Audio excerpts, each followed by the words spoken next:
What is the law of God stated in the Ten Commandments? Well, before I give an answer, let me ask you, how many of the Ten Commandments do you know? Could you put them in the right order? Well, here they are in shorter form as the answer to question 8 of the new City Catechism. You shall have no other gods before me. You shall not make for yourself an idol in the form of anything in heaven or above, or in the earth beneath, or in the waters below. You shall not bow down to them or worship them. You shall not misuse the name of the Lord your God. Remember the Sabbath day by keeping it holy. Honour your father and your mother. You shall not murder. You shall not commit adultery. You shall not steal. You shall not give false testimony. You shall not covet. Let's think about 4 aspects of these commands. First of all, they're given by God. If I'm walking along the street, I could go up to a stranger and say, "Stop right there." They'd look at me, perhaps ask why, but then carry on. But if a policewoman went up to a stranger and said, "Stop right there," well, they have more authority, don't they? The person should stop. The policewoman has the right to tell them to stop. God speaks the 10 Commandments. He has the right and the authority to teach us how to live, what we should do, what we should not do. This is God, the Creator, speaking. We should listen. Secondly, we need to explore each of the commandments. Jesus famously said, "You've heard the commandment, you shall not murder. But I tell you that anyone who gets angry has broken this command." Anger can be like a seed. If planted, it grows.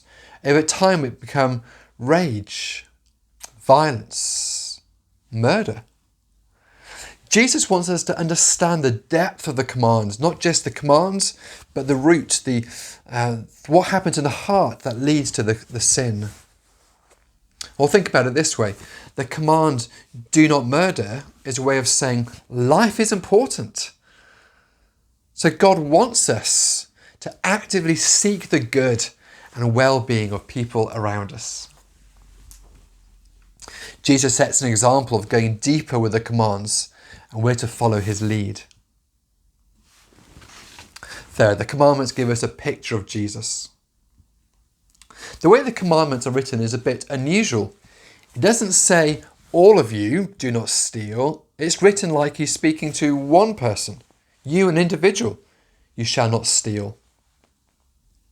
When we look at the big picture in Exodus and Deuteronomy, we understand the 10 Commandments are written like the words of a father speaking to his son.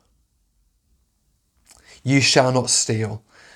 We get a picture of Jesus with that commandment, who never stole but endlessly gave, who gives love, he gives sight, he gives forgiveness, he gives his life.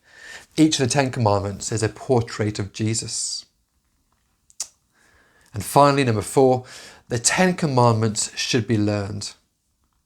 We learn how to cross the road safely. We learn how to read and write. We learn how to do our taxes. We should learn the 10 Commandments off by heart. What is the law of God stated in the 10 Commandments? You shall have no other gods before me. You shall not make for yourself an idol in the form of anything in heaven above, or on the earth beneath, or in the waters below. You shall not bow down to them or worship them. You shall not misuse the name of the Lord your God. Remember the Sabbath day by keeping it holy. Honour your father and your mother. You shall not murder. You shall not commit adultery. You shall not steal. You shall not give false testimony. You shall not covet. God has spoken. Are you listening?